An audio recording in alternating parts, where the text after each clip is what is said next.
Ngibingelele kuwe mlaleli, ngiyathemba ukuthi uyaphila-ke. Mina ngisicela kuwe-ke laphana-ke uthi-ke uma ngabe usamusha kuleli khasi-ke leli-ke wenze okulungile-ke lapho-ke ucindezele-ke ibhathini nje subscribe nje akubizi mali kumahhala nje, awukho ngisho nesenti-ke elimnyama-ke leli-ke khona uzokwazi ukuthi-ke uy'thole zonke-ke iy'ndaba-ke ezintsha-ke sizokulethela zona-ke kulo-ke leli khasi-ke leli-ke kusukela-ke manje-ke songakwenza-ke nje lapho na usicindezele nje ibhathini lapho-ke usubscribe nje akubizi imali kumahhala nje ngisho nesenti-ke elimnyama-ke leli-ke udaba-ke ngilethele lona namhlanje. Sikubonakale ungizwe mchunu-ke izolo-ke laphana-ke emini nomongameli-ke wezwe-ke laphana-ke uCyril Ramaphosa-ke. Lokhu-ke bese kuletha-ke okuningi-ke imicabango ney'mpendulo nje kade esisolwa kuthiwa ungizwe mchunu-ke.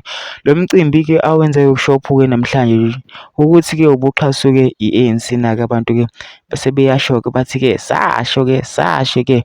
Ungizwe mchunu use-confirm-ile ukuthi umcimbi-ke uyaqhubeka-ke laphana-ke kusukela-ke ngathi-ke no-Cyril Ramaphosa-ke uzobe-ke ekhona kulo mcimbi uzoke athi-ke ufika-ke laphana-ke azobheka-ke laphana-ke bekade ngifunda-ke incwadi-ke laphana-ke ibikhishwe i-ANC na-ke ufesa ukuthi-ke uCyril Ramaphosa uzofika-ke lapha e-People's Park laphana okuyindawo-ke ezobe kwenzeke khona-ke umcimbi-ke lo kaNgizwe Mchunu-ke. Mina ngicela laphana ukuthi ungene ema-comment section-ke ufike ushiye umbono wakho-ke ngalo-ke lolu daba-ke lolu-ke uthi nje wena ucabanga kanjani-ke msicindezela nebhathini nje usubscribe nje akubizi imali kumahhala nje, awukho ngisho nesenti-ke elimnyama-ke leli-ke khona uzokwazi ukuthi-ke uy'thole zonke-ke iy'ndaba esikulethela zona-ke kulo-ke leli khasi-ke leli-ke kusukela-ke manje-ke.